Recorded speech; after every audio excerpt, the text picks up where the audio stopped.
원인과 상관없이 말초 순환이 안 되어 하늘이 노래지면서 결국엔 쓰러지는 상태를 쇼크라고 합니다. 심장질환 등으로 머리로 가는 산소와 혈류 부족으로 생기는 실신과 신경세포의 이상 흥분으로 전신 떨림, 의식 저하 등이 관찰되는 경련과도 유사한데요. 쓰러진다는 양상은 같지만 발생하는 원인이 다르고 쇼크가 실신을 유발하는 경우도 있어 각 증상의 차이에 대해 정확하게 알고 유사시 최대한 전문가의 도움을 빨리 요청하는 것이 좋은데요. 이번 주 건강 365에서는 살면서 누구에게나 찾아올 수 있는 쇼크와 실신에 대해 자세히 알아봅니다. TBC 클리닉 건강 365 오늘의 주치 감염내과 전문의 배상훈 교수와 함께하겠습니다. 안녕하십니까? 안녕하세요. 감염내과 전문의 배상훈입니다. 네, 지난 여름에 출연하셨잖아요. 네. 기억나시죠? 네네. 저희 스튜디오 많이 달라졌죠? 너무 아름다워졌는데. 저희가 또 크리스마스 특집으로 이렇게 트리도 갖다 놓고 준비를 많이 했습니다. 감사합니다. 영광입니다. 또 불러주셔서. 네, 지난번에는 저희가 그 폐혈증에 대해서 알려주셨잖아요. 네. 근데 이번엔 주제가 좀 의외예요. 쇼크인데 네. 만약에 가정을 해서 제가 스튜디오에 있는데 우리 예은 씨가 갑자기 막 들어와서 문을 확 열고 저한테 막 반말하면서 소리를 질러. 그럼 제가 충격을 받겠죠. 이런 상황을 쇼크라고 할 수 있을까요? 네. 그런 상황도 심리적인 충격이 되면 네. 이제 충격을 받았으니까 쇼크라고 쓰기도 하는데 오늘 제가 말씀드릴 내용은 이제 왜 총 맞거나 이러면 예. 출혈이 많이 되면서 머리로 가는 혈액순환이 잘 안 되거나 이렇게 되면서 온몸에 힘이 빠지면서 쓰러지는 상황에 대한 내용입니다. 그래서 그걸 통칭해서 쇼크라고 얘기도 하고 또 말초 순환이 잘 안 되는 상황이 여러 가지 상황 때문에 올 수 있는데 이제 일반적으로 왜 갑자기 그런 충격 받았을 때 하늘이 막 노래진다 또는 이제 저런 형광등이 흰색이어야지 정상일 텐데 그게 노래지는 그런 상황들 조금 일반적인 그런 경험이 흔하실 것 같아서 그런 주제를 가지고 와봤습니다. 네. 말씀하신 대로 영화나 드라마 보면 클리셰 있잖아요. 네. 계속 같은 방법. 네가 뒷목 잡고 쓰러지는 경우. 연기 너무 잘하시다. 연기 괜찮았어요. 네. 좀 충격적이었나요? 근데 이것도 쇼크의 일종이 아닐까 싶어요. 그럴 수 있을 것 같습니다. 이제 드라마는 그런 의학적인 내용을 자세하게 정보를 주진 않아서 그냥 추측하는 건데 이제 혈압이 갑자기 놀라서 오른다든지 화가 난다든지 그러면 이제 목이 뻣뻣해질 수 있고 쓰러지는 상황이 될 수도 있을 것 같습니다. 이제 조금 더 흔하게는 뒷목을 잡고 쓰러지면 오히려 혈압 때문에 뇌출혈이나 이런 걸 걱정해야 되지 않는가. 근데 그런 드라마는 보통 이제 그 다음 장면이 이제 왜 어머니께서 누워서 이불 덮어 쓰고 끙끙 앓고 계시잖아요. 머리띠 하시고. 네, 그래서 조금 쇼크인지 아닌지 조금 헷갈리긴 합니다. 네, 드라마니까요. 네네. 그래도 실제 우리가 살면서 이런 상황들 한 번쯤은 많이 겪게 되고 또 들어봤을 만한 그런 일들인데 이런 쇼크로 인해서 쓰러지는 일들이 평소에도 흔하게 나타날 수 있나요? 네, 맞습니다. 그 연구들이 보통 특정 질환에 초점을 맞춰서 통계를 내기 때문에 이렇게 쓰러지는 상황을 종합해서 다 통계를 내긴 힘든데 실신에 대한 통계 연구를 보면 이제 인구 100명, 그러니까 2%에서 한 4% 정도는 실신을 매년 경험한다고 하고요. 그리고 전체 인구의 한 35%까지도 아마 평생에 한 번 이상 실신을 경험하는 것 같다. 그리고 그 통계 자료는 60대 이상의 인구가 그 전체 인구의 3분의 1 이상을 차지한다고 합니다. 그러니까 이제 고령인구 시대가 되고 또 혼자 지내시는 분들이 많으니까 이렇게 쓰러지는 상황에 대한 것들이 조금 잘 알려지는 것이 필요한 것 같습니다. 몇 달 전에도 제가 길 가던 중에 쓰러지신 분을 이제 마주쳤는데 마침 지나가던 그 사설 구급대원 분들이 잘 대처하셔가지고 119 대원에게 잘 인계되는 걸 본 적이 있습니다. 나는 교수님께서 직접 이렇게 응급처치를 잘 하셨다 이렇게 끝날 줄 알았는데 옆에서 지켜보셨군요. 예. 제가 그러니까 이미 다 해놓으셨더라고요. 제가 이제 차를 세우고 이제 내렸는데. 그렇군요. 네네. 근데 사실 그 쇼크가 주제라고 하셨지만 제가 여기서 살짝 예리한 질문 하나 할게요. 뭔데? 거의 지금까지는 실신 관련이 통계에 관해서 말씀을 하신 것 같아요. 근데 분명히 쇼크하고 실신은 네. 다른 것 같거든요. 오. 정말 예리한 질문 같은데요? 정확한 지적이십니다. 네. 이제 쇼크는 그렇게 흔한 편은 아닙니다. 이제 실신이 흔하게 듣는 통계를 말씀드렸고, 근데 이제 처음 그런 쓰러지는 사람을 만났을 때 이 사람이 쇼크일지 아니면 그냥 실신일지를 이렇게 구별하기가 어렵거든요. 예. 그래서 이 사람이 실신은 대부분 그냥 시간이 지나면 이제 머릿속에 이제 혈액 순환이 좋아지면서, 왜냐하면 서 있으면은 혈액은 위로 와야 되니까. 근데 네. 쓰러지면 이제 혈액은 수평으로 이동하니까 실신의 경우에는 단시간에 이제 의식을 회복하는 편인데, 쇼크는 되게 응급한 상황들이기 때문에 그래서 같이 좀 뭉뚱그려서 설명하게 되게 됐습니다. 그래서 다시 정리드리면 실신은 산소가 머리에 덜 가는 상황인 것이고, 쇼크는 산소와 더불어 혈류도 머리에 덜 가는 상황이기 때문에 그런 차이가 있습니다. 네, 이렇게 얘기를 들으니까 진짜 만약에 주변에서 누가 쓰러지거나 이러면요. 교수님도 이제 얘기하셨듯이 섣불리 판단하는 게 아니라 빨리 119에 연락을 하는 게 제일 중요하다는 생각이 듭니다. 그러면은 이제 신경계에서 주로 다룬다는 경련 발작과 쇼크는 어떻게 좀 다른가요? 네, 경련과 발작처럼 쇼크와 실신이 나타날 수도 있는데요. 경련과 발작은 신경세포가 정상적인 신경신호보다 더 과도한 신호를 주고받는 신경세포의 이상 흥분 상태를 주로 말합니다.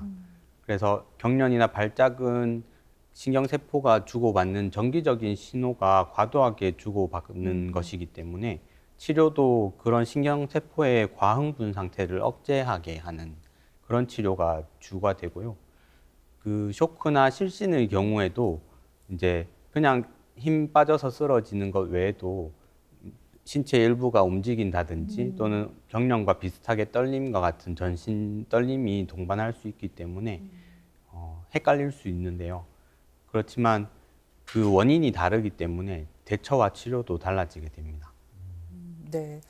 또 궁금한 점이요. 쇼크나 실신은 심장이나 또 혈관계 이런 신경과 관련된 곳에서 보지 않나 그런 생각이 드는데, 지금 감염내과 교수님께서 이 주제를 가지고 오셨잖아요.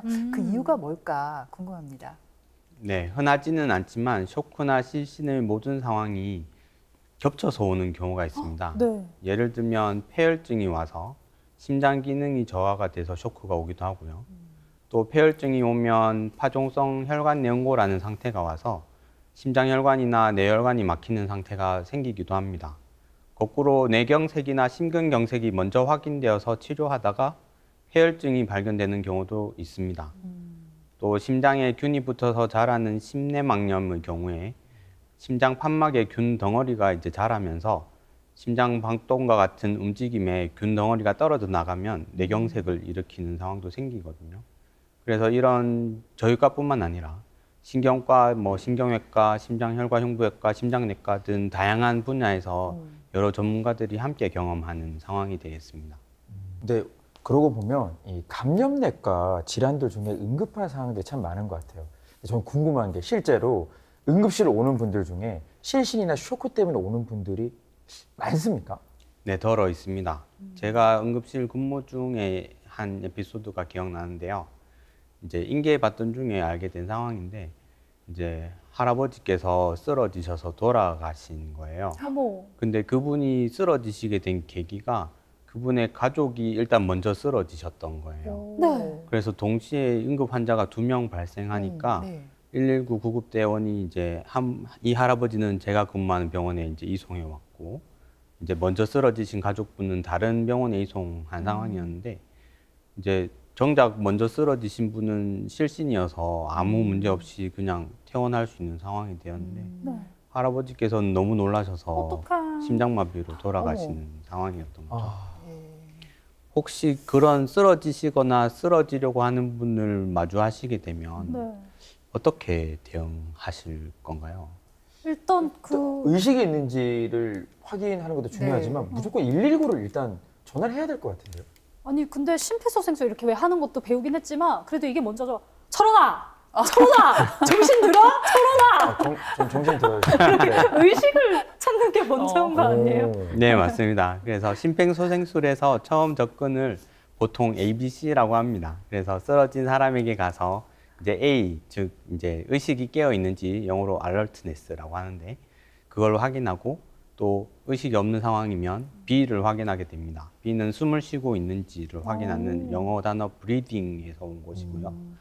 C는 혈액순환을 의미하는 circulation에서 온 것입니다. 그래서 보통 이렇게 맥박을 확인하도록 교육하고 있습니다. 그래서 그 세 가지가 모두 다 이제 없을 경우에 이제 그 가슴 압박을 하도록끔 심폐소생술에서 가르치고 있고 요즘은 그 입대입 인공호흡은 상대적으로 중요도가 낮아져서 반드시 시행하지는 않습니다. 네. 이제 그런 과정에서 119 신고도 하셔야 되고 또 그 제세동기를 가져오도록끔 이제 옆에 사람에게 부탁하셔야 하는 거죠. 네. 그러니까 이 정리를 하면 쇼크나 실신을 한 경우에는 의식은 없지만 맥박과 호흡이 느껴지는 그런 수준이다 이렇게 말씀을 하셨는데 이런 경우 그러면 어떻게 대처를 하면 좋을까요? 네, 그런 경우에는 호흡이 편하도록 돕고 예. 또 혈액순환이 잘 되도록 돕는 게 우선이 되겠습니다. 물론 119에 신고도 하셔야 되고 또 그런 상황에서 119에 신고를 하시면 119에서 어떻게 대응하셔야 될지 좀 알려주시기도 합니다. 네. 이제 외상이 있는 경우에는 환자의 위치나 이런 모양을 옮기는 것이 조금 더 위험할 수 있기 때문에 추천되진 않는데 근데 이제 쓰러지는 상황을 전체를 목격하셨거나 또는 이 사람이 이제 뭐 골절 같은 그런 상황은 아닌 것 같다고 한다면 환자가 숨을 편하게 쉴 수 있는 자세를 돕고 뭐 목이나 허리에 조임이 있는 옷들은 좀 느슨하게 해주시고 또 다리를 살짝 높여주는 것이 혈류가 이제 상체 위로 순환하는 데 도움이 되겠습니다. 만약에 뭐 구토나 입에 뭔가 피가 고여 있다면 그런 걸 이제 기도가 안 막히게 숨이 원활하게 해주시는 것도 도움이 되고 또 그럴 때는 또 옆으로 누이는 것도 방법이 되겠습니다. 혹시 이제 요령이 있으신 분들은 뭐 스마트폰에 그 플래시를 켜셔서 뭐 동공 반사가 있는지 뭐 보실 수도 있을 것 같습니다. 방금 말씀해 주신 부분도 참 좋은 부분인데요. 스마트폰을 활용해서. 근데 응급처치를 잘하는 것도 중요하지만 결국은 또 전문가의 손길이 필요하니까 119에 이제 신고를 하잖아요. 그럼 구급 대원들이 오셨어요. 어떻게 조치를 하시는 거예요? 네, 저도 이번에 처음 봤거든요. 맞아요. 저도 아직 보지는 못해가지고. 네. 그래서 119 대원들이 오시니까 처음부터 이제 그 환자의 맥박, 호흡수 이런 거 활력 징후라고 하거든요. 네 가지 맥박, 심박수, 호흡수. 그래서 그 네 가지 활력 징후를 확인하고 그 다음에 의식 정도를 확인하고 그 다음에 뭐 심전도를 달고 산소 포화도를 측정하고 또 혈당을 재기도 하고 이렇게 합니다. 만약에 그 산소 포화도가 낮으면 이제 산소를 연결해서 공급하거나 아니면 이제 안부 베깅이라고 해서 이렇게 왜 드라마에서 보는 이렇게 네. 바람 이렇게 쑥쑥 넣어주는 그런 걸 하기도 합니다. 그러면은 다시 이제 오늘의 주제인 쇼크로 한번 돌아와 보도록 하겠습니다. 진짜 막 아까 뭐 할아버지 얘기도 해주셨는데 당황스럽고 이제 놀라는 그런 상황 말고 우리 몸에 쇼크가 일어나는 원인은 어떤 게 있을까요? 아까 뭐 폐혈증 얘기를 좀 해주셨는데. 네, 맞습니다. 그 종류는 크게 네 가지로 분류를 하는데요. 하나는 폐쇄성 쇼크라고 해서 큰 혈관들이 막히는 상황들을 얘기합니다. 예를 들면 심근경색이나 또는 폐동맥의 혈전이 막히는 상황을 얘기하고요. 그 다음엔 혈장 감소성 쇼크를 들 수 있습니다. 이런 경우는 이제 출혈이라든지 이제 외상이 크게 입어서 이제 몸 안에 도는 그 혈액량이 갑자기 줄어드는 상태를 말합니다. 또 한 가지는 신경성 쇼크라고 하고 이건 보통 이제 척추신경이 손상받았을 때 나타나는 상태인데 이거는 뭐 수술을 하다가도 또는 그 척추 마취를 하는 경우에도 한 번씩 발견할 수 있는 상태입니다. 마지막으로 네 번째는 분배성 쇼크라고 해서 이제 폐혈성 쇼크나 또는 뭐 말벌 같은 거 쏘였을 때 생기는 아나필락시스 쇼크가 이런 범주에 들어가겠습니다. 네. 지난번 출연하셔서 폐혈증에 대해서 말씀하실 때 단기간에 사망률도 높고 또 폐혈성 쇼크가 오면 40에서 60%가 사망한다고 하셨어요. 그렇다면 폐혈성 쇼크가 얼마나 많은지 그리고 어떤 과정을 통해서 이 사망까지 이르게 되는지 말씀해 주시죠. 네. 2019년도에 한국폐혈증연대에서 발표한 자료에 따르면 3명의 폐혈증 중 1명이 쇼크를 동반한 상태로 응급실에 도착합니다. 그리고 우리나라 인구 1000명당 15명 정도가 이제 폐혈증으로 응급실에 오시는데 이 가운데 5명은 쇼크 상태로 오신다는 거죠. 그리고 사망률을 보시면 쇼크가 있는 경우에는 폐혈증 사망률이 50% 절반 가까이 되고 48% 절반 가까이 되고 그리고 쇼크가 동반하지 않는 폐혈증은 한 18% 정도의 사망률로 집계되었습니다. 사망에 이르는 단계들이 폐혈증의 원인에 따라서 다양할 수 있고요. 결국은 이제 심장이 멈추는 상황이 되는 것인데 이제 그런 것들은 사실 뭐 경험에 따라서 예측하거나 추정할 수 있지 이거를 정확하게 이 사람이 이렇게 가다가 뭐 몇 시간 뒤에 얼마 뒤에 사망할 거야 이렇게 예측하는 건 아직은 어려운 단계입니다. 최근에는 그래도 AI 도움으로 그런 걸 하려는 시도가 조금은 있는 상태입니다. 그러니까 중요한 건 폐혈증 쇼크 때문에 생명의 위협을 가할 수도 있잖아요. 네. 근데 저는 실신의 원인도 너무 궁금해요. 이거 어떤 네. 원인들이 있나요? 네, 실신도 크게 3가지로 나뉩니다. 이제 신경매개성 실신이라고 해서 뭐 피를 본다든지 놀랐다든지 또는 감정이 변화가 심해지면 이제 미주신경이 자극이 되어서 실신 상태가 오게 됩니다. 그 외에 심장 같은 경우에 일시적인 서맥이나 부정맥이 올 수 있거든요. 그런 경우에 실신하는 경우가 있고 또 하나는 기립성 저혈압이 되겠습니다. 이제 기립성 저혈압은 이제 앉아 있는 자세나 누워 있는 자세에서 이제 보통 사람이 일어서게 되면 혈압이 이제 잘 유지될 수 있도록 심장이 거기에 맞춰서 바꾸게 되는데 이제 기립성 저혈압이 있으신 분들은 그 전환이 빨리 안 돼서 누워 있는 자세에서 빨리 일어서다가 이제 잠깐 어질어질하는 그런 상황이 생길 수 있는 것입니다. 대부분의 실실은 치료가 없이 회복되기 때문에 너무 걱정할 것은 아닙니다. 아까 철원 씨가 굉장히 예리한 질문 하나 하셨잖아요. 저도 또 빠질 수 없어서 예리한 질문을 하나 해보도록 하겠습니다. 아, 준비했나요? 네, 준비를 했는데 예리할지 모르겠네요. 네. 아니, 아까 전에 구급대가 도착하면 혈당을 측정한다고 얘기를 하셨잖아요. 네. 근데 저혈당도 쇼크를 유발할 수 있다고 들었거든요. 네, 맞습니다. 정말 예리하십니다. 이름 이제 장예리로 바꿔야 될 것 같아요. 감사합니다. 저혈당도 쇼크를 유발할 수 있습니다. 보통 쇼크 상태가 되기 전에 이제 저혈당 증상이 오시면 이제 뭐 준비한 사탕을 먹는다든지 이렇게 대응할 수가 있는데 이런 저혈당 상태가 반복되는 당뇨 환자분들은 그게 점점점 둔감해지시거든요. 그래서 쇼크 상태가 올 수도 있고 또 저혈당 쇼크를 그냥 놔두시면 생명의 위협이 될 수 있습니다. 예, 그렇군요. 자, 이제 쇼크를 어떻게 치료하는지 그 치료에 대해서 한번 알아볼까 하는데 병원에 쇼크 환자가 들어오면 가장 먼저 하게 되는 치료는 어떤 건가요? 네, 응급 환자는 기본적으로 좀 전에 말씀드렸던 심폐소생술의 ABC를 확인하고 응급 정도에 따라서 의학과 진료진이 우선순위를 배정한 뒤에 치료와 진단을 동시에 진행하게 됩니다. 기본적인 쇼크에 대한 처치는 산소 공급과 많은 양의 수액과 치료 약제가 몸에 빨리 도달할 수 있게 중심정맥관 삽입이 이루어지게 됩니다.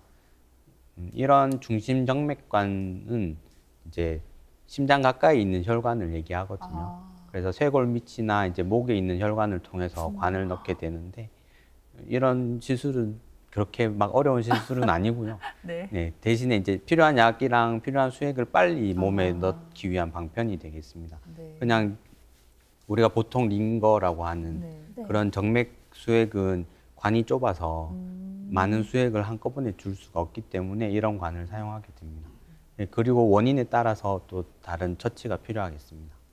그렇군요. 치료 이야기가 나온 김에 또 우리 교수님께서 감염내과 전문이시니까 폐혈증 쇼크에 대한 이 치료도 같이 설명해 주시면 좋을 것 같아요. 감사합니다. 네. 폐혈증 쇼크와 아나필락시스 쇼크가 이제 그 디스트리뷰티브 쇼크, 분배성 쇼크라고 설명드렸는데 이 상황은 뭐냐 하면 우리 몸의 혈관 안에 혈액이 이렇게 순환하지 않습니까? 근데 이런 병의 상태가 되면 그 혈액의 성분들이 혈관 바깥으로 이렇게 스며나가는 상태를 말합니다. 이제 혈액이 이제 효과적으로 몸에 순환을 해줘야 되는데 그만큼 빠져나가는 만큼 이 양이 줄어드니까 순환이 덜 하게 되는 상태인 거죠. 그래서 이런 거를 막아주거나 또는 되돌릴 수 있는 치료가 동반됩니다. 그래서 폐혈증일 경우에는 항생제 치료를 하면서 이제 많은 약을 수액을 주면서 이런 혈액순환을 돕게 되고요. 아나필락시스 쇼크 같은 경우에 말벌의 경우에 말벌의 침에 쏘였다면 그걸 잘 제거하고 차단하기도 하고 그다음에 뭐 에피네프린이라는 주사를 주고 이런 그 알레르기 반응을 되돌리는 치료들을 하게 되겠습니다.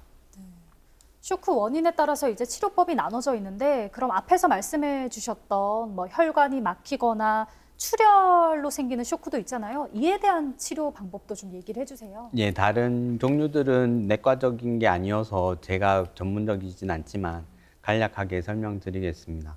이제 출혈이 있거나 이런 외상에 의해서 저혈장성 쇼크가 오는 경우에는 다량의 수액과 수혈이 필요하게 됩니다. 또 필요하면 혈압을 올리는 승합제 투약이 필요하게 되고요. 그리고 또 혈관이 막히는 경우가 이제 그 말씀드렸었는데 그 경우에는 혈관이 막히는 곳을 뚫어줘야 됩니다. 예를 들면 관상동맥이 막혔다. 관상동맥은 심장의 근육들을 먹여 살리는 혈관인데 이런 혈관이 막히면 심근경색이 오는데요. 이제 심근경색이 심해지면 쇼크가 올 수 있다는 거죠. 그래서 이런 심근경색의 경우에는 이제 관상동맥을 뚫어주거나 또는 폐동맥의 혈관들이 막히면 심장으로 돌아와야 되는 혈액들이 원활하게 못 돌아오기 때문에 쇼크 상태가 오는 것이라서 그 폐동맥을 막고 있는 혈전에 대한 조치를 취하게 됩니다. 또 영화에서 한 번씩 언급되는 그 긴장성 기흉이라는 상태가 있습니다. 이제 기흉은 아마 잘 아시겠지만 폐에 이제 공기가 새어가지고 이제 흉곽에 이제 공기가 차 있는 상태인데 이 압력이 너무 높으면 폐만 짜부러지는 게 아니고 큰 혈관들도 같이 밀면서 이제 쇼크 상태를 유발합니다. 그러면 이 압력들을 낮춰주는 처치를 해주면 다시 이렇게 싹 펴지거든요. 그게 이제 뭐 관을 꽂거나 주사기를 꽂아서 쉽게 드라마틱하게 좋아지기 때문에 의학 드라마에서 자주 나오는 내용 중에 됩니다. 또 아까 말씀하셨던 당뇨라든지 또는 뭐 부신 기능의 저하로 인해서 오는 쇼크들은 그런 호르몬에 따른 것들이기 때문에 다량의 수액을 주기보다는 호르몬에 대한 것들을 처치함으로써 치료가 되겠습니다. 네. 오늘 말씀해 주신 쇼크나 실신이 갑작스럽게 이렇게 발생할 수 있는 상황이잖아요. 그러니까 말씀해 주신 그런 원인들을 갖고 있어서 쓰러질 확률이 높은 분들은 여기에 대한 대비나 어떤 예방을 해두는 게 중요할 것 같습니다. 예, 오늘 질문 중에 아주 제일 중요한 질문이라고 생각했는데 네. 이제 제가 이제 그때 목격했던 분도 예. 핸드폰을 봐도 긴급 연락처에 저장이 아무도 안 돼 있으시고 지갑도 없으시고 이번에 의식은 잃으셨으니까 어떤 상황인지 물을 수도 없고 예. 드시는 약이라든지 뭐 앓고 있는 병이라든지 이런 걸 확인할 길이 없어서 예. 많이 곤란했었거든요. 네. 그래서 이런 부분들은 미리미리 스마트폰에 그런 기능들이 있습니다. 긴급 연락처를 저장한다든지 또 요즘 핸드폰 카메라가 좋으니까 먹고 있는 약이라든지 이런 것들을 잘 넣어두시면 긴급할 때 구급 대원들이 잘 활용할 수 있을 것 같습니다. 그 외에도 이제 고령화 시대이기 때문에 그 가족들이 그 어르신들에 대한 그 자세한 병력을 아시는 게 중요한 것 같고요. 병원에 오시면 본인에게 확인할 길이 별로 없는 경우가 많습니다. 네. 그리고 또 만약에 이분이 뭐 사전 연명 의향서를 등록하셨다면 그것에 대한 정보도 사실은 구급 대원들이나 이제 응급실 의료진들이 대응하기에 중요한 정보가 되기 때문에 그런 것들도 알 수 있으면 잘 대비가 될 것 같습니다. 그래요. 정말 말씀해 주신 상황은 나에게도 어느 날 갑자기 생길 수 있는 일이잖아요. 그런 것처럼 어떤 스마트폰 그 앱이라든지 스마트워치에 있는 앱도 있잖아요. 이런 거 이용해서 긴급 연락처, 혈액형 그리고 내가 앓고 있는 기저질환들 적어두면 참 도움이 되겠죠. 네, 예, 그럴 것 혹시 같습니다. 교수님도 그렇게 하고 계신가요? 저는 해야 되는 것 같습니다. 근데 긴급 연락처는 등록해놨습니다. 네, 혹시 부모님께 그렇게 해드리셨나요? 부모님께 해드렸습니다. 네. 여기에 또 어떤 것들을 적어놓으면 좋겠어요? 알레르기가 있는 약물이라든지 또는 이제 그 먹고 있는 약의 이름들을 용량이랑 용법이랑 같이 기록해 놓으시면 이제 다른 처치들을 할 때 도움이 되겠습니다. 저는 스마트워치 하고 있지만 사실 깨톡 확인하거나 네. 걸음수만 확인했었는데 맞아요. 저장을 좀 잘해둬야 될 것 같아요. 그러니까요. 그러니까 우리 건강 365 보면 이런 정보들을 얻어갈 수 있으니까 네. 건강도 미리미리 챙겨야 되잖아요. 맞아요. 메리 크리스마스 전에 미리 건강 365 이렇게 오. 외쳐보는 것도 괜찮을 것 너무 같아요. 좋다. 네. 네. 저도 오늘 방송 끝나고 제 휴대폰에 제 정보만 적어두는 것이 아니라 예. 집에 가서 저희 부모님께도 아. 알려드리고 제가 잘 적어놓도록 하겠습니다. 역시 마음까지 이쁘네요, 연 씨. 네, 지금까지 이 시간 도움 말씀에 감염내과 전문의 배상훈 교수님께서 수고해 주셨습니다. 오늘 말씀 잘 들었습니다. 감사합니다. 그리고 예은 씨, 철원 씨도 수고했습니다. 고맙습니다.